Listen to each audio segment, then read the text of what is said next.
จากปากช่องมาเจ้าลืมสัญญา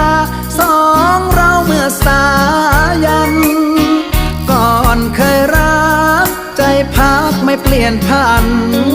ทำไรใกล้กันจนตะวันตกดินกลับบ้านเดินเคียงสำเนียงได้ยินไม่เล่นลิ้น